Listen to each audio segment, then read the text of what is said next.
자, 불법 입국한 미국에 불법으로 들어온 불법 입국 중국인들이 중국 정부와 연관되어져 있는 네트워크의 지원을 받아서 상업용 운전면허증을 취득하고, 그냥 개인 자가용 운전면허증이 아니고요, 상업 운전면허증을 취득을 하고 미국 운송업계에 취업을 하고 있는 것으로 드러났다. 데일리 콜러가 오늘 이런 보도를 내놨습니다. 데일리 콜러에서 내놓은 기사 앞부분인데요, 익스클루시브 단독 보도 이렇게 내놨습니다. Chinese government tied network, 그러니까 중국 정부와 연계되어져 있는 네트워크이 training illegal immigrants, 불법 이민자들, 그러니까 이제 불법 입국한 외국인들이죠. 이 사람들을 교육을 시킨다는 겁니다. To drive big rigs in US. 미국 땅에서 큰 차들을 갖다가 운전할 수 있게, 큰 수송 차량들을 운전할 수 있게 그렇게 하는 트럭입니다. 트럭. 중국계 미국인 트럭 운전사 협회라는 단체가 있습니다. 이 카토우라는 단체인데요. 이 중국계 미국인 트럭 운전사 협회, 뉴욕에 본사를 두고 있는 비영리 무역단체인데, 이 단체의 사업 관련 서류, 소셜미디어 게시물, 웹사이트 등등을 조사를 해보았더니 이러한 상황들이 다 드러나더라라는 거죠. 데일리 컬러가 이런 보도를 합니다. 1000명이 넘는 중국 학생들이 CDL, 그러니까 상업 운전 면허증을 취득하도록 도왔다. 합격률이요, 무려 100% 합격한답니다. 중국인 국적자들이 불법으로 들어왔는데 합격률이 100%. 미국 남부국경을 불법으로 넘은 한 사람이요, 소셜미디어에 게시한 영상을 보면 이 카토우 강사들이 진행하는 수업을 수강한 뒤에 캘리포니아로 갑니다. 자, 카토우는 뉴욕에 있다고 말씀드렸죠. 근데 이 사람들이 거기서 수업을 받고 캘리포니아로 갑니다. 완전 대륙 횡단을 하는 거죠. 자, 캘리포니아로 가가지고 시험을 봅니다. 공부는 뉴욕에서 하고. 자, 캘리포니아에서 무슨 시험을 보느냐? CDL 시험을 봅니다. 이 CDL은 교통부에서 제공하는 운전면허증입니다. Commercial Driving License입니다. Commercial Driver's License. 그러니까 상업 운전을 할 수 있는 그러한 운전증입니다. 면허증입니다. 데일리 컬러는 범죄 경력과 운전 기록이 알려지지 않은 트럭 운전사들로 인해서 공공안전 우려가 커졌다, 이렇게 지적을 하고 있습니다. 자, 바로 화면에 보시는 이 사진 보시면은요, 여기 보면은 캘리포니아 운전면허증 이게 딱 나오죠. 여기 Commercial Driver License, 이게 CDL입니다. CDL. 이건 Commercial Driver License입니다. 그렇죠? 상업적으로 운전, 그러니까 트럭이라든가 뭐 중장비 차량 같은. 근데 이 사람이 중국 사람이에요. 중국 사람. 중국 사람인데 불법으로 넘어왔는데, 불법으로 넘어와가지고 자기 미국에서 상업 운전면허증 받았다고 버젓이 이렇게 사진을 올려놓은 겁니다. 사진뿐만이 아니라 아예 영상으로 그 과정까지 쭉 보여주는 영상을 아예 대놓고 올려놨다라는 거죠. 근데 이 사람들이 결국은 미국의 도로에서 공공안전의 우려가 커지고 있다라는 이야기. 카토우 이사장인 껑항이라는 사람 때문에 문제는 더 심각해지고 있다. 데일리 콜러가 이런 보도를 합니다. 자, 카토우는 아까 말씀드린 중국인들의 미국 트럭 운전사 협회라고 말씀드렸죠. 이 껑항이라는 이사장은 어떤 사람이냐? 중국 공산당의 정보기관인 통일전선공작부의 산하 조직에서 리더십 역할을 맡았던 인물이다. 무슨 얘기입니까? 공산당입니다. 공산당. 중국 공산당. 그냥 당원이다. 혹은 공산당 간부. 이렇게 이야기할 수 있는 사람. 근데 미국에서 버젓이 비영리단체 활동을 하고 있고, 중국에서 불법으로 미국 땅에 들어온 사람들을 교육을 시켜가지고 트럭 운전사로 키워내는 일을 하고 있었다. 무려 1000명이 넘는 사람들이 그것을 통해서 미국 상업 운전면허증을 받았다. 헤리티지 재단의 중국 및 국가안보정책 선임연구원을 맡고 있는 스티브 예이츠가요, 데일리 컬러하고 인터뷰하면서 이런 말을 합니다. 미국 시민들이, 불법 입국자들이 캘리포니아를 관문으로 삼아서 미국 전역에서 대형 차량을 운전할 수 있도록 투표했을 리가 없다. 미국 사람들이 그러라고 투표한 적 없다는 거죠. 여러분은 상상이 되십니까? 교육은 뉴욕에서 받고 시험은 캘리포니아에서 봅니다. 왜? 캘리포니아에서는 운전면허 시험 볼 때 체류 신분이 뭔지 확인을 안 하니까. 그리고 이 사람들이 운전을 어디서 합니까? 전국 각지에서 합니다. 전국을 돌아다닙니다. 이 사람들이 운전을 하는 것은.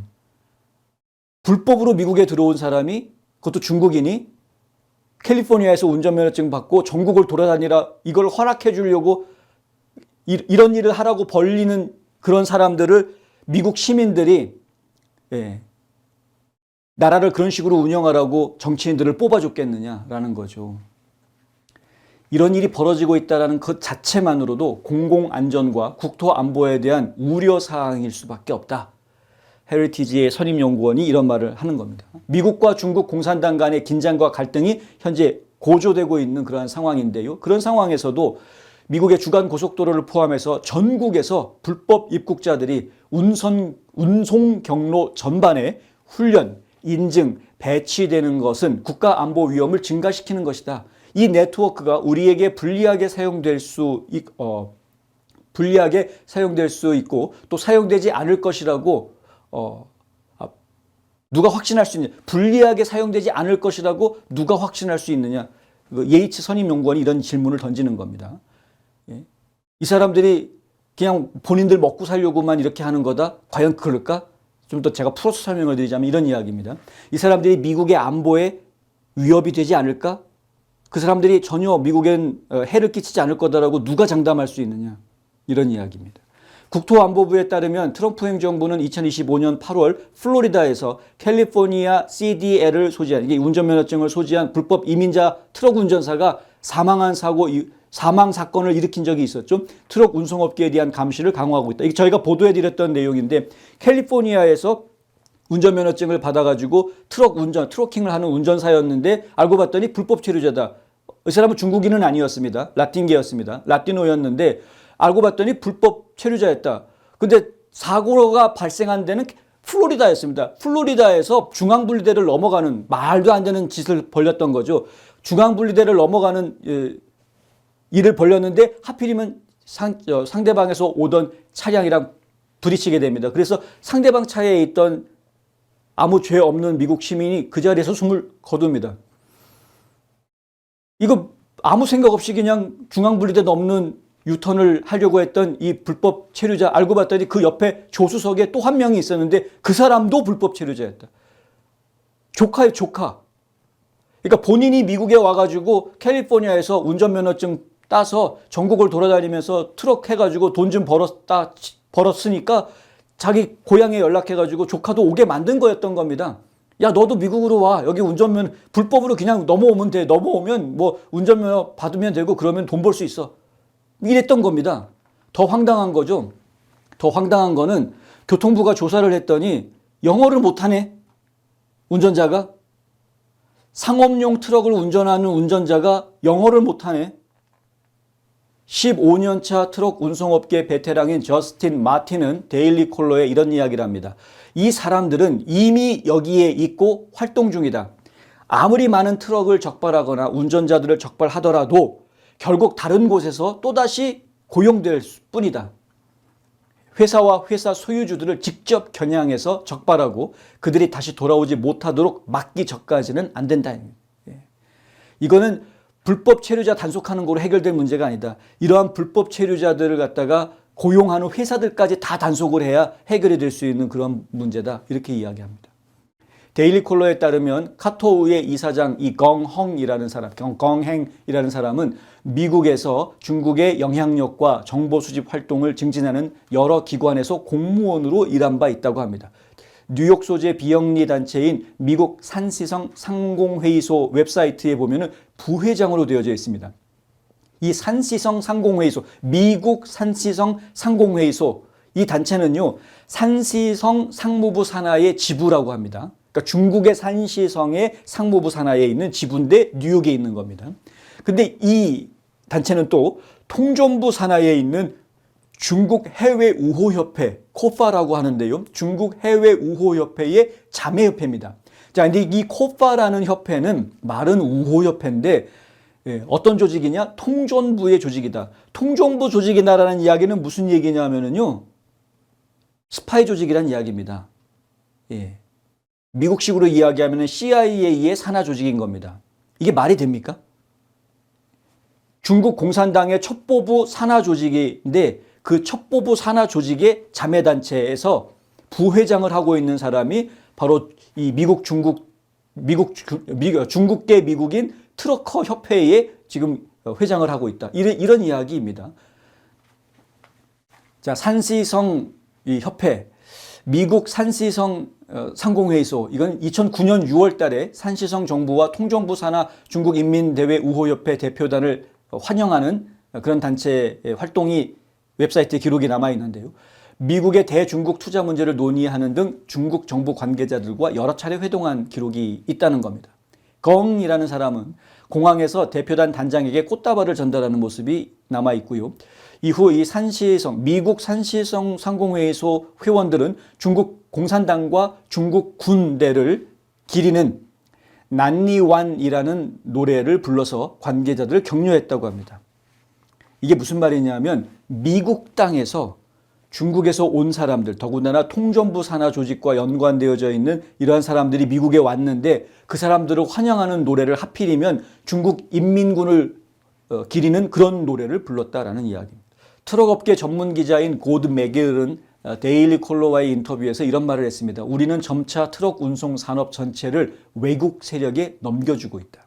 외국 기업들은 미국 기업들이 자국민을 상대로 임금 차익 거래와 임금 억제를 자행함으로써 자신들에게 미국에서 가치를 추출하고 긁어모을 기회를 제공하고 있다는 점을 완전히 인지하고 있다고 생각한다. 그들은 우리 교통 시스템이 정확히 어떻게 작동하는지 아는 데서 오는 일종의 전략적 우위를 확보하고 있고 미국 일자리와 미국 운전자들의 안전을 희생시키면서 이를 자신들의 목적을 위해서 활용하고 있다. 심각한 이야기입니다. 좀 더 쉽게 설명을 드리자면 중국인들은 저렴한 인건비를 무기로 해서 미국인들의 일자리를 빼앗고 그것도 합법적으로 이민을 오는 것도 아니고 불법으로 미국에 들어와서 불법을 도와주고 있는 이 좌파 민주당 정치인들이 이끌고 있는 그런 지역에 가가지고 엉터리 운전면허증을 받아서 전국을 돌아다니고 활동을 하는데 인건비를 어떻게 받냐 하면은 보통 건당 80에서 100불 받는다고 합니다. 근데 미국 유니온에 등록되어져 있는 트러커들 유니온에 등록되어져 있는 운전사들이 받는 건당 인건비는요 한 500불 정도 합니다. 보통 엄청난 차이가 나죠. 그러니까 엄청나게 싸게 그냥 돌아다니는 겁니다. 그러니까 사람들이 거기에 자꾸 일을 주거나 혹은 고용을 하는 거죠. 싼 사람들이니까. 근데 그것이 지금 나라를 망치고 있는 것이다라는 이야기입니다. 근데 이러한 허점들을 중국인들이 그대로 다 이용을 하고 있었더라. 진작에 알려졌어야 될 문제인데 좀 뒤늦게 알려진 감이 있습니다. 왜냐하면 이미 2000년대 초부터 이런 문제들이 계속 있어 왔던 것이기 때문에. 근데 지금이라도 일단 알려졌으니 이것에 대해서 행정부가 적절한 조치를 좀 취해줘야 될 것이다.